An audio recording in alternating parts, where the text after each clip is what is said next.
अस्सलाम वालेकुम। Story TV में खुश आमदीद। एक रोज वो सहन में झाड़ू लगा रही थी कि चक्कर आने पर बेहोश हो गई। उसे इमरजेंसी में हॉस्पिटल लाया गया था। डॉक्टर से मिलने वाली खबर पूरे खानदान पर गम का पहाड़ बनकर नाजिल हुई थी। मदीहा को डिस्चार्ज कर दिया गया था।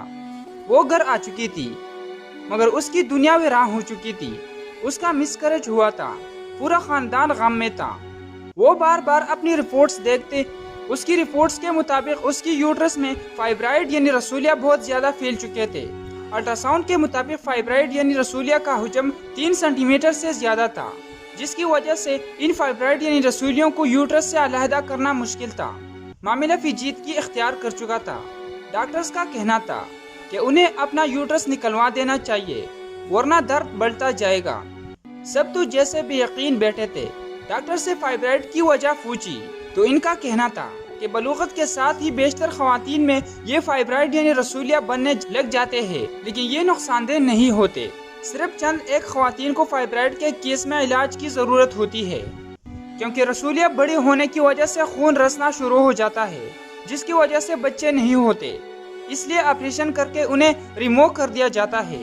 इनको भी डॉक्टर ने अफ्रेड का कहा था, लेकिन मदीहा ऑपरेशन पर तैयार नहीं थी। सो सब घर वापस आ गए। छोटे दीवर की शादी हो गई, बच्चे हो गए। इसको जैसे जीने का मकसद मिल गया था। इनके साथ खेलती। वो खुद को इनमें मगन कर चुकी थी। 3 साल में उसकी 3 मिसकैरेज हो चुके थे। सास की जबान पर बाज औकात शिकवा आ जाता कि उन्हें शादी से पहले सूरत हाल के बारे में आगाह करना चाहिए था, मगर उसे तो खुद अब पता चला। इनको खुद की तरफ देखता पाकर वो अक्सर शर्मिंदा हो जाती, गोया उसने कोई चोरी की हो। अब वो अकेले में रब के सामने रोती थी। उसकी सुनने वाला अल्लाह के अलावा कोई नहीं। एक मुँह 1000 बातों वाला हिसाब था। देवरानी आते साथ ही अलहदा हो चुकी थी।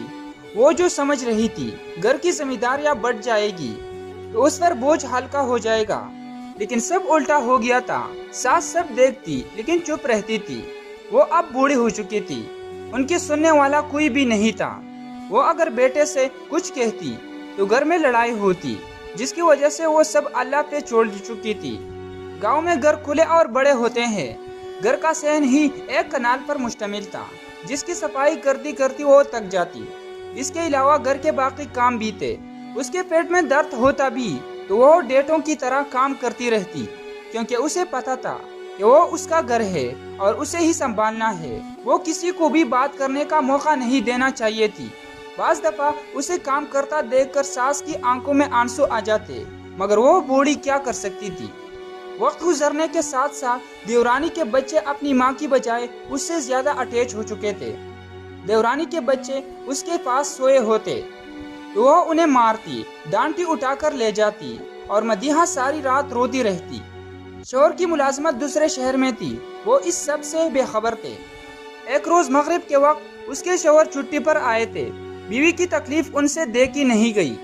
उन्होंने बीवी को ऑपरेशन करवाने पर कायल करना चाहा, जिस पर उसका कहना था कि अभी तो औलाद होने की उम्मीद है, क्या पता दवाई से ही फाइब्राइड यानी रसूलिया खत्म हो जाए, फिर हमारे भी बच्चे होंगे। मुझे अल्लाह पर कामिल यकीन है। उसकी बात सुन इसका शौहर अबदीदा हो गए। उनसे बीवी की तकलीफ देखी नहीं जाती थी। वो उससे बहुत मोहब्बत करती थी। ये बात मदीहा जानती थी। उसके लिए यही काफी था। औलाद न होने के बावजूद उन्होंने दूसरी शादी नहीं की थी। वो हमेशा सबकी बात टाल देते। उनकी सास से अगर कोई बेटे की दूसरी शादी की बात करता तो वो ठोक देती। इनका कहना था, मेरी खुद की एक बेटी है, मैं दूसरों की बेटी को दुख क्यों दूं? लेकिन उसने खुद को कभी मेरी बहू बनाकर नहीं रखा। बेटी बनकर दिन रात उसने मेरी खिदमत की है। इसलिए बहू जानकर मुझसे ऐसी बात न करना। ये मेरी बेटी है, दोबारा ऐसी बात मत करना। ये तफरीह के लिए फर्जी कहानी है। नाजरीन, हमारी चैनल को सब्सक्राइब करें और साथ मौजूद घंटी की अलामत